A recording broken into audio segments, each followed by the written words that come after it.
Salut tout le monde, c'est Mathieu, très heureux de vous retrouver aujourd'hui pour une nouvelle vidéo, une vidéo un petit peu spéciale. Comme vous le voyez à la miniature et au titre, on va parler d'un club qui est peu médiatisé en ce moment et c'est normal parce qu'il évolue en national au 3e échelon du football français. C'est l'AS Nancy-Lorraine, mais il y a certains d'entre vous qui le savent, je suis supporter de ce club lorrain et donc il faut en parler parce que le début de saison est très intéressant, les objectifs sont très intéressants, il n'y en a qu'un seul, c'est remonter en Ligue 2, c'est donc la question qu'on va se poser. Est-ce que les hommes de Pablo Correa vont réussir cette année à remonter en Ligue 2? C'est un très bon début de saison, avec notamment une très belle remontada et très belle victoire hier contre Sochaux. Mais la saison est encore très longue, c'est un très bon début de saison, il n'y a rien à dire.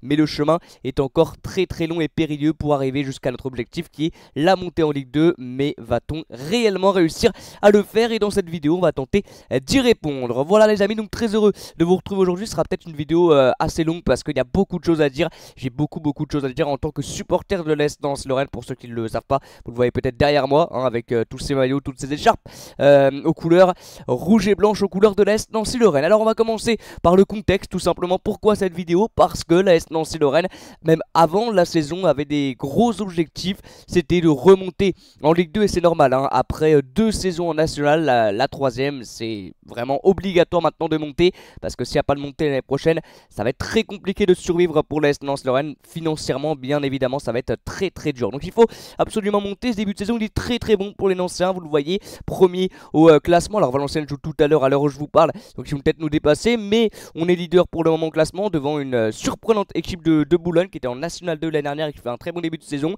Donc très bon début de saison pour l'AS Nancy-Lorraine avec donc 2 matchs nuls et 3 victoires, dont la victoire hier contre le FC Sochaux-Montbéliard. Victoire incroyable face à Sochaux hier, 3-2, on en reparlera dans quelques instants avec une remontada de folie. Alors le début de saison il est bon avec un premier match contre Rouen qui s'était clôturé par un 2-2, c'était un match assez poussif, avec beaucoup de déchets, mais c'était un premier match de championnat, donc pas trop de conclusion vraiment à tirer. Ensuite, on a eu cette très belle victoire à domicile pour le premier match à Pico face à Concarneau 3-0. Le 0-0 où dans le contenu c'était catastrophique, il n'y avait absolument rien du tout sur ce match à l'extérieur contre Versailles à Chambly. On s'est vraiment ennuyé du début jusqu'à la fin. Ensuite, belle victoire pour le retour à Pico 2-0 face à Villebranche. Et donc hier, cette victoire incroyable face au FC Sochaux-Montbéliard 3-2.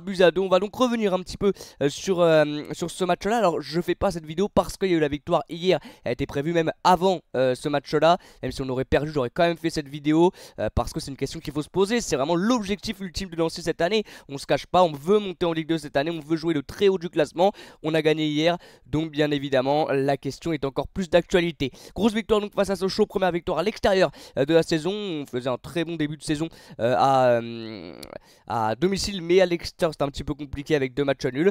Et là vraiment match incroyable, on perdait 2-0 et 73e, 85e et 87e les Nancéens ont réussi à revenir dans la rencontre. Très sincèrement c'est mérité, c'est ultra mérité. C'est déjà pas mérité de perdre 1-0 à la mi-temps. On perd 1-0 à la mi-temps, mais très sincèrement on se prend un but sur la seule action de Sochaux, le but de Martin Lecollet à la 42e minute de jeu.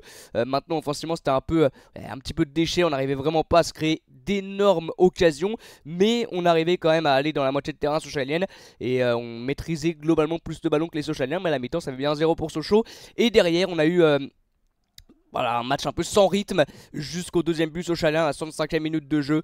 Et puis après on a eu voilà, un collectif qui s'est vraiment trouvé. Et puis un groupe qui s'est vraiment pas lâché pour aller chercher cette égalisation. Et derrière la victoire à la 87e minute de jeu avec le but de Teddy Bouriot. On en reparlera aussi dans quelques instants. Mais le banc nous a fait un bien absolument fou. Voilà, donc pour ce match là face à Sochaux, 3-2, première victoire à l'extérieur. C'est un match qui va faire tellement du bien dans sa physionomie bien évidemment. De revenir comme ça à 2-0 à 3-2 pour le groupe, ça va te former un groupe, ça peut même te lancer officiellement une saison ce genre de match. Là ça va te former un groupe, mais très fort, très fort. On a eu même les supporters qui ont été les accueillir vers minuit, 1h du matin en forêt de haie, donc là où les Nancéens sont revenus en bus. Donc vraiment là il y a quelque chose qui se passe du côté de la SNL avec cette victoire. Maintenant bien sûr encore une fois il ne faut pas s'enflammer, ça c'est le mot d'ordre sur cette vidéo. Il ne faut absolument pas s'enflammer, la saison est encore très longue. Je ne le souhaite pas, mais on peut bien évidemment dégringoler. On n'est qu'à 5 journées de championnat, donc c'est encore anecdotique, mais il est quand même très bon ce début de saison. Alors ensuite On va parler tout simplement de l'effectif de l'AS Nancy-Lorraine, avec notamment un très très bon mercato. On a réussi déjà à garder quand même nos joueurs phares de l'année dernière qui nous ont permis de faire une deuxième partie de saison très intéressante, notamment Martin Sonzac. Lui il est amoureux du club, donc il restera, hein, quoi qu'il arrive je pense, au club de nombreuses années, avec également Alassane Diaby qui est un joueur qui a, à mon avis, fait une deuxième partie de saison l'année dernière très très bonne avec Nancy. Il est blessé en ce moment, mais c'est un très bon milieu de terrain avec énormément d'expérience. On a réussi à garder Benjamin Gomel, même si on ne sait pas trop ce qui se passe avec lui. Il y a des rechutes par rapport à sa blessure de l'année dernière. Il n'a pas encore vraiment repris le chemin de la compétition. Il a fait un match et puis depuis on ne le voit plus trop. Cher Touré, ça qu'est-ce que c'est bien de l'avoir gardé. Cher Touré, 15 buts l'année dernière pour lui, déjà 2 sur ce début de saison. Il est encore vraiment impérial. C'est un joueur tellement bon, tellement intéressant. Dos au but, c'est vraiment un colosse, Cher Touré. Walid Bouabdelli qui est en train de devenir l'un des meilleurs joueurs de ses effectifs avec déjà 3 buts pour Walid Bouabdelli. C'est assez fou sur ce début de saison. Donc on a gardé quand même des joueurs très importants dans notre 11. C'était Dibolo qui revient de blessure aussi, qui a marqué hier. Donc ça fait vraiment du bien. Et on l'a renforcé par un très très bon mercato, notamment l'arrivée de joueurs expérimentés de National, notamment sans mauvais jeu de mots, Martin Expérience, Adrien Gelou, qui connaissent très très bien le National, Nicolas Saint-Ruf qui était déjà à l'AS Nancy-Lorraine, Bakary Camara qui était à Villefranche, Soulgis qui est malheureusement blessé mais qui vient du Gol FC. On a vraiment été chercher des joueurs qui connaissent extrêmement bien le championnat et des joueurs pour le moment qui ont du temps de jeu et qui sont très très bons. J'aime beaucoup les entrées de Brandon Bokongu. J'adore le petit Oumar Sidibé qui a fait encore une énorme entrée hier. J'aime beaucoup le début de saison de Jimmy Evans, aussi qu'on ne connaît absolument pas en France et qui a fait 10 minutes contre Villefranche, 20 hier contre Sochaux, qui a marqué un but et qui est très très bon. On voit que techniquement il a une palette technique assez incroyable, ce petit Jimmy Evans, donc j'ai hâte de le voir sur la suite. Simon Ebonok qui est prêté par le Havre, qui lui a fait un match XXL hier contre Sochaux au milieu de terrain. C'est un joueur qui a des qualités incroyables, un volume de jeu exceptionnel. Il est capable de se sortir de situations compliquées dans de petits espaces. Quand il y a 2-3 joueurs à ses côtés, il arrive à s'en sortir. Il est très très bon balle au pied, techniquement, physiquement, c'est très fort. Il a un volume de jeu incroyable, il est capable de répéter les efforts assez longtemps et ça c'est vraiment assez fou. Voilà. Maintenant le seul point négatif sur ce début de saison, alors, même si on a eu 3 matchs consécutifs sans encaisser de but, c'est la défense centrale. La défense centrale qui me fait un petit peu peur. Elle est composée de Nicolas Saint-Ruf et de Aliou Tcharé. C'est pas des mauvais joueurs, très sincèrement. On a un Aliou Tcharé qui sur le duel, sur le 1 contre 1 est vraiment très très fort. Il était titulaire hier contre Sochaux, c'est la défense qui est titulaire depuis le début de saison. Tcharé c'est vraiment un 1 contre 1, c'est un colosse, hein, vraiment. Le jeu corps à corps face à l'attaquant et tout, c'est presque impossible de passer face à lui. En vitesse c'est un peu plus compliqué, mais sinon un contre 1 il est énormissime. Et Saint-Ruf, bon, il a de l'expérience, c'est le capitaine, pas de souci, il a marqué hier, mais c'est sur les relances, sur le deuxième but d'hier contre Sochaux, c'est de sa faute. Relance dans l'axe, catastrophique. Même Tchare il fait des relances un peu hasardeuses. Après ça reste costaud, mais je trouve que j'étais plus rassuré par la défense de l'année dernière, Busman, Mendy, Pellegrini, etc. Mais bon, après, ça reste une défense costaud. Et de toute façon, derrière, on a notre Martin Sonzac qui est incroyable, qui a pas eu grand chose à faire hier, mais qui sur le début de saison nous a déjà sauvé plusieurs fois. Alors maintenant, on va pouvoir parler un petit peu de l'effectif de l'équipe 1. Voilà, de l'équipe 1, je vous ai fait une petite planche tactique juste ici. Alors, je vais enlever les pubs qui servent à rien. Alors, c'est l'équipe 1, l'équipe qui est utilisée sur ce début de saison par Pablo Correa le plus de fois, avec donc en rouge les joueurs qui sont pas mal utilisés et en blanc les remplaçants. Donc, on a Martin Sonzac dans le but, ça ne bouge pas. Il fait un début de saison incroyable, un mec qui adore l'ASNL, le club, et qui est un amoureux du maillot. On a Janorio qui est très souvent pas dans le groupe, c'est le risque que prend Pablo Correa de mettre qu'un seul gardien dans le groupe, mais qui est un bon gardien, on l'avait vu l'année dernière, un bon gardien de remplacement. Janorio qui je pense aura du temps de jeu en Coupe de France.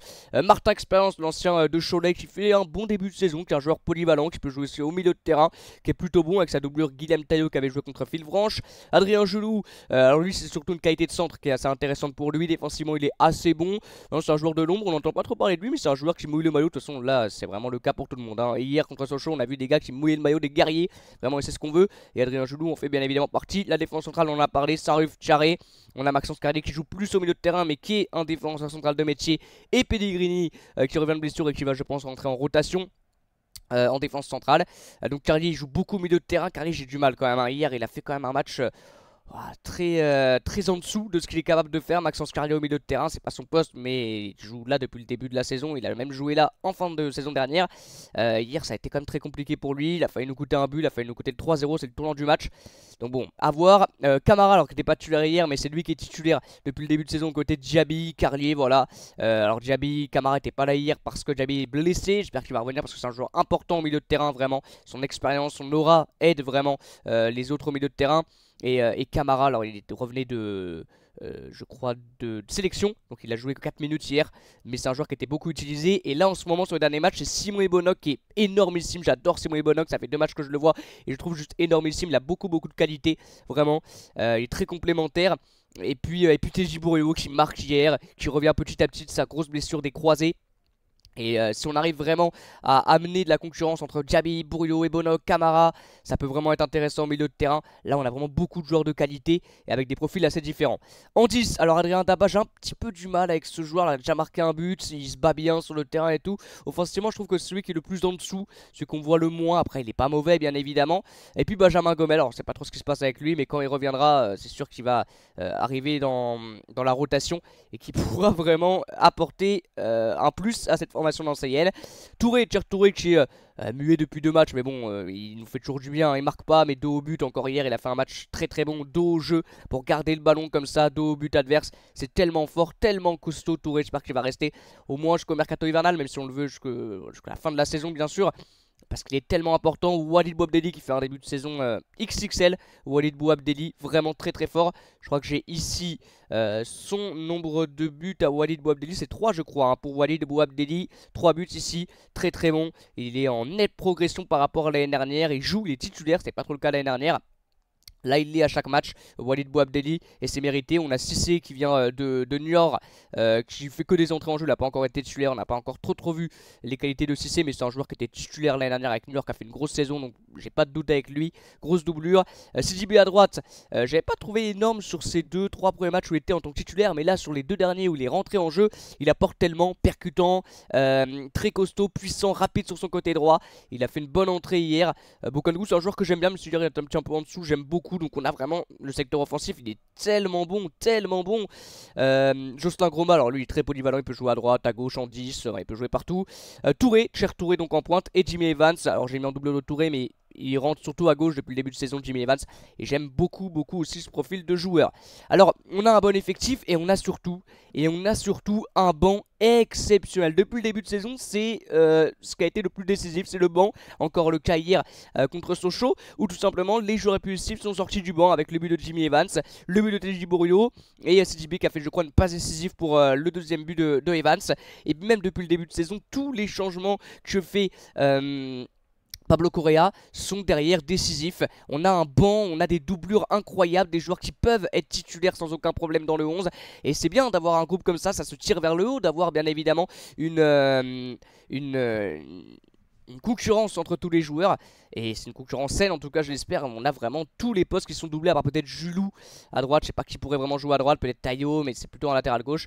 Mais non, vraiment, cette équipe-là, elle fait du bien. Offensivement, elle est très intéressante aussi. Malheureusement, il y a déjà quelques blessures, avec notamment Kasim Sulzic qui est blessé. Benjamin Gomel, on ne sait pas trop ce qui se passe. Hassan Diaby non plus. On n'a pas trop d'infos sur les blessures, sur la date d'indisponibilité. Mais on a vraiment une sacrée équipe. Très sincèrement, on a quand même une sacrée équipe. Alors, pour finir, on peut aussi parler de Pablo Correa qui fait un taf de fou malade depuis le début de saison, dans sa com, dans son discours aussi. Dans ses choix tactiques bien évidemment, très bon Pablo Correa, absolument rien à redire. Alors les prochains matchs pour l'Est Sereine vont être tellement importants. On va jouer un match contre, si je dis pas de bêtises, alors c'est où que je pourrais voir ça? Alors on a ici, mais on peut également plutôt aller là. On va jouer un match contre Dijon la semaine prochaine à Marcel Picot. Je pense que ça va être une belle ambiance après la grosse victoire contre Sochaux. Nancy-Dijon, ensuite on ira à Boulogne. Boulogne fait un début de saison incroyable, que des victoires au presque, avec un but à dernière seconde du milieu de terrain hier marqué par Boulogne, d'un joueur qui a mis un triplé tout simplement. Donc attention à cette équipe, il y aura Bourg-en-Bresse. Et puis on jouera je crois alors Valenciennes qui est très bon ce début de saison. On ne joue pas tout de suite non plus. Voilà. Et si Boulogne y arrive sur ce match-là avec une victoire et nous aussi une victoire, on sera tous les deux leaders. Et là, ça pourra être un sacré match. Je pense que si on gagne contre Dijon, vraiment, je pense que notre saison est officiellement lancée. Alors là, je dis pas qu'elle y est pas. La victoire là, elle va forger un groupe et pour le moment, c'est la victoire référence. Mais si on gagne contre Dijon, vraiment là, ça veut vraiment dire qu'on est là, qu'on est présent et qu'on va faire une grosse saison. En tout cas, je l'espère, mais il ne faut pas s'enflammer. Faut vraiment pas s'enflammer. Martigues, il y a 2 ans, je crois, avait fait un début de saison incroyable, était leader au deuxième pendant un petit moment et puis s'est écroulé en fin de saison pour éviter la montée. Bon, ils sont en Ligue 2 maintenant, donc c'est bien, mais c'est vrai que c'est très long. Le championnat national est un championnat tellement compliqué. Tu peux perdre contre tout le monde. Tu peux perdre contre le dernier, l'avant-dernier. Enfin, tu peux perdre vraiment contre tout le monde. C'est un championnat très homogène et très compliqué. Notre prochain match contre Dijon qui a gagné hier. Donc bon, on verra ce que ça va donner. Voilà les amis, donc avant bien évidemment de se quitter, la réponse à cette question, est-ce que l'AS Lens-Lorraine va monter en Ligue 2? Bien évidemment, c'est très compliqué, voire impossible de répondre à cette question, bien sûr. Mais il y a de quoi être optimiste. On espère qu'on sera un peu laissé par les blessures, mais on a un super effectif, un super groupe, une mentalité de fou, des guerriers, très sincèrement on l'a vu hier, des guerriers qui ne lâchent rien, des supporters qui sont présents aussi avec les joueurs comme ça l'a été. C'est le cas depuis quelques années, même quand ça va pas, ils sont là. Quand ça va, ils sont encore plus présents, comme l'a montré l'accueil du bus hier en forêt de haie. Donc très sincèrement, on est optimiste. Maintenant, ce qu'on va monter, ça va être compliqué parce qu'il y a énormément de concurrence, c'est un championnat très compliqué. Il y aura 3 chances cette année avec le barrage. Très sincèrement, je pense qu'on sera dans le bon wagon. Et il va falloir se battre jusqu'à la fin. On va perdre des matchs, on va pas rester invaincu jusqu'à la fin de saison, je crois pas. On va perdre des matchs, mais si on arrive à renverser comme ça des situations, si on arrive à réussir vraiment à faire douter l'adversaire, à être imprenable à Marcel Picaud, ça va être l'objectif. Pas perdre à Picaud, ça peut par contre être réalisable. À l'extérieur, ça va être compliqué, mais pas perdre à Picaud, ça peut être réalisable. Et derrière, à l'extérieur, faire des matchs costauds comme on l'a fait hier. Quand on ne peut pas gagner, savoir ne pas perdre comme on l'a fait contre Versailles ou Rouen. Donc il y aura beaucoup de choses à prendre en compte. J'espère que les blessures vont nous laisser un petit peu parce que sur ce début de saison on n'est pas trop épargné. Mais on a un effectif de qualité. Et très sincèrement je pense qu'on va jouer le très haut du classement. Est-ce qu'on va monter maintenant? C'est compliqué à dire, on va pas se porter la poisse. Mais on peut être optimiste parce que depuis qu'on est descendu en national, pour moi c'est la meilleure équipe qu'on a, le meilleur effectif. Avec un effectif global, pas que le 11, le banc, tout ça, les réservistes, tout le monde. Un mercato qui a été très bon, très bien réalisé par Michael Chrétien, la cellule de recrutement par Pablo Correa. Donc vraiment il n'y a rien à dire. Bon les amis, n'hésitez pas à me donner vos avis, mon supporter lancé pour vous. Est-ce que l'AS Lens-Lorraine va monter en Ligue 2 en fin de saison? N'hésitez pas à me le dire. En tout cas, on peut être optimiste bien évidemment. Rendez-vous donc cet après-midi à 14h15 pour commenter le match de Ligue 2 entre le Paris FC et le FC Metz. C'est un peu paradoxal, on fait une vidéo sur la SNL et on commente un match de Metz quelques heures après, mais c'est pas grave. Donc voilà, merci beaucoup d'avoir suivi cette vidéo. N'hésitez pas à me dire pour vous si Nancy montera en Ligue 2 en fin de saison. A très bientôt les amis pour de nouveaux lives, donc cet après-midi et de nouvelles vidéos. A bientôt et ciao.